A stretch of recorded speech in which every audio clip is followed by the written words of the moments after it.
Fakultas Ilmu Komputer. Saya di sini akan mempresentasikan tentang Al-Quran dan Sunnah. Apa sih Al-Quran dan Sunnah itu?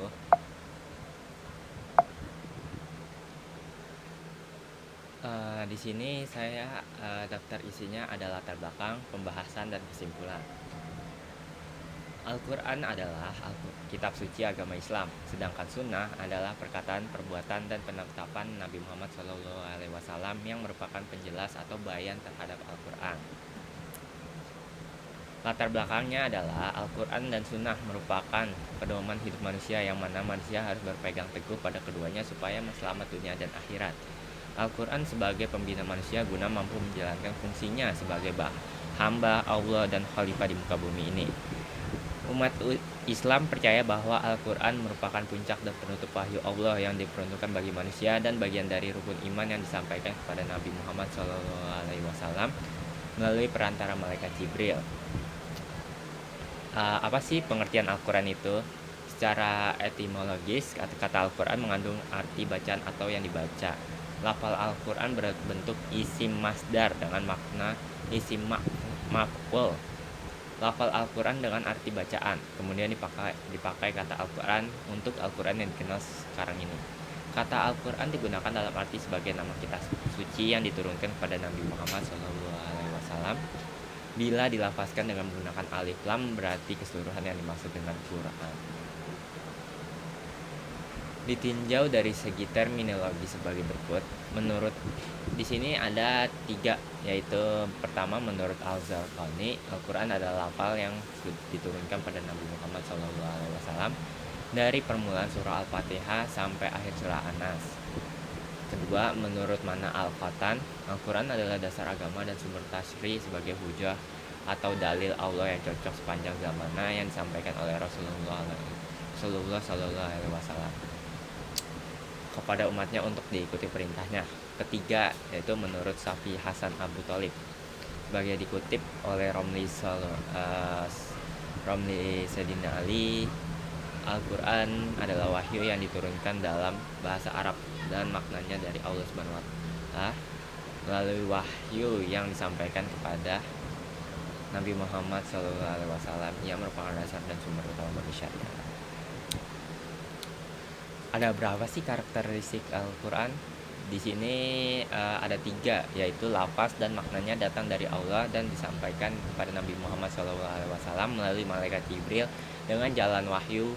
Nabi tidak boleh mengubah baik kalimat maupun pengertiannya selain dari menyampaikan seperti apa yang diterimanya. Kedua, Al-Quran diturunkan dengan lafaz dan gaya bahasa Arab. Ketiga, Al-Quran disampaikan diterima dengan jalur tawatur yang menimbulkan keyakinan dan kepastian tentang kebenarannya. Adapun yang dihafal dalam hati dibukukan dalam mushaf dan disebarkan ke seluruh negeri Islam bertubi-tubi tanpa berbeda dan diragukan di dalamnya baik ayat maupun susunannya. Ini sejarah turunnya Al-Quran, yaitu Al-Quran mulai diturunkan dari Mekah, tepatnya di Gua Hiro pada tahun 6 Masehi dan berakhir di Madinah pada tahun 633 Masehi. Dalam jarak waktu kurang lebih 23 tahun beberapa bulan, wahyu ilahi yang diturunkan sebelum hijrah disebut ayat Makkiyah yang diturunkan sebelum hijrah. Makkiyah yang merupakan 19/30 dari Al-Quran, lebih tepatnya selama 22 tahun, 2 bulan, 22 hari, mula-mula di Mekah kemudian di Madinah. Adapun ayat Al-Quran yang diturunkan sesudah hijrah disebut surah atau ayat Madaniyah yang merupakan 11/30 dari Al-Quran. Surah dan ayat-ayatnya panjang dan gaya bahasanya panjang lebar dan lebih jelas. Hikmah diturunkan Al-Quran ke Lauhil Mahfuz. 1, yaitu meyakini hal ini akan mendorong semakin mantap dan teguhnya iman seseorang kepada Allah, membangkitkan ketenangan dalam dirinya, dan menimbulkan rasa positif terhadap setiap apa yang telah diberikan oleh Allah Subhanahu wa Ta'ala kepada makhluknya.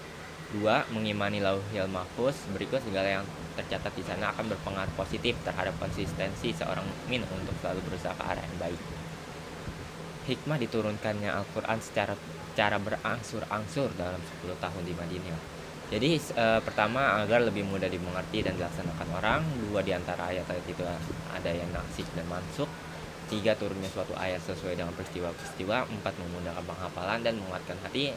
5. Di antara ayat-ayat ada merupakan jawaban dari pertanyaan atau penolakan suatu pendapat atau perubahan. Di sini isi kandungan Al-Quran, tauhid atau yang disebut dan doktrin tentang kepercayaan ketuhanan Yang Maha Esa. Yang pertama ada jalan mencapai kebahagiaan. Kedua, ibadah. 3. Cerita atau sejarah umat manusia sebelum Nabi Muhammad SAW.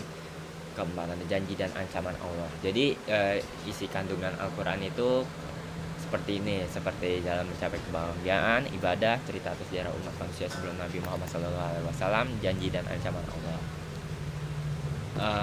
Sunnah. Secara etimologi, al-sunnah yaitu cara atau jalan terpuji ataupun tercela. Secara terminologi, al-sunnah adalah sunnah. Di sini ada 3 menurut tokoh besar. Pertama, Prof. Dr. Suparman Usman. Al-sunnah adalah perkataan, perbuatan, dan penetapan kuliah, piliyah, dan takriyah Nabi Muhammad SAW merupakan penjelas atau bayan terhadap Al-Quran. Kedua, menurut Imam Subki dalam kitab Matan Jami Al-Jawani, sebagaimana dikutip oleh Ramli Sayyidina Ali, al-sunnah adalah segala perkataan, perbuatan, dan ketetapan Nabi Muhammad SAW. Menurut Abdul Wahab Khalaf, sebagaimana dikutip oleh Ramli Sayyidina Ali, al-sunnah adalah sesuatu yang bersumber dari Rasulullah SAW, baik berupa perkataan, perbuatan, dan ketetapan. Kedudukan sunnah sebagai hujah di antara beberapa hadis Rasulullah yang memerintahkan kepada kaum muslimin agar selalu berpegang teguh kepada sunnahnya. Ijma para sahabat bahwa selama mereka tidak mendapatkan ketentuan hukum suatu kejadian di dalam Al-Quran, maka mereka meneliti hadis-hadis yang dihafal oleh sahabat, dan tak seorang pun di antara mereka yang mengingkari sunnah Rasulullah SAW apabila yang diriwayatkan oleh sahabat lain itu dapat diyakini kebenarannya. Apa sih fungsi sunnah atau hadis itu? Yang pertama, menjelaskan hukum yang telah dinyatakan Al-Quran. Kedua, memperkuat hukum yang telah dinyatakan oleh Al-Quran. Ketiga, menjelaskan sumber hukum yang mandiri atau independen. Apa aja sih macam-macam sunnah atau hadis? Yang pertama ada sunnah qauliyah, kedua sunnah fi'liyah, ketiga sunnah takririah. Di sini ada macam-macam kualitas hadis. Yang pertama, hadis dilihat dari jumlah orang yang meriwayatkan seperti hadis masyhur, hadis ahad, hadis mutawatir. Di sini juga ada hadis dilihat dari kualitasnya seperti hadis sahih, hadis hasan, hadis dhaif, hadis madu. Hadis dilihat dari segi diterima atau ditolaknya ada hadis makbul, hadis mardudu. Hadis dilihat dari segi siapa yang berperan dalam berbuat ada hadis marfu, hadis mauquf, dan hadis maqtu. Sunnah atau hadis yang boleh sebagai hujah yaitu sunnah yang mutawatir, sunnah atau hadis sahih, atau sunnah hadis hasan. Di sini ada sejarah pembukuan hadis, yaitu pada zaman Nabi hadis tidak ditulis, bahkan tidak pula dihafal. Menurut riwayat, pencatatan dan penghafalan hadis dilarang oleh Nabi karena dikhawatirkan bercampur dengan hafalan Al-Quran sebagai firman Allah. Pembukuan hadis terjadi pada abad kedua Hijriyah, yakni ketika Umar bin Abdul Aziz menjadi khalifah. Beliau memerintahkan beberapa orang yang mengumpulkan hadis-hadis yang mereka peroleh. Ketika pada tahun 140, Haji Malik bin Anas atau Imam Malik menyusun satu-satu kata buku yang berisi hadis-hadis Nabi yang diberi nama dengan Al-Muwatta. Pada abad ketiga Hijriyah terjadi pembukaan hadis secara besar-besaran oleh Al-Bukhari, Al-Muslim, Abu Dawud, An-Nasal, At-Tirmizi, dan Ibnu Majah. Yang kita lihat banyak pakai sekarang ini. Para sahabat sangat teliti dalam menerima suatu hadis yang dikatakan datang dari Nabi. Ini dia ada contoh buku hadis seperti Sahih Bukhari, Muslim, Sunan At-Tirmizi, hadis pilihan Kutubus Sittah dari Dr. Awad Al-Halak.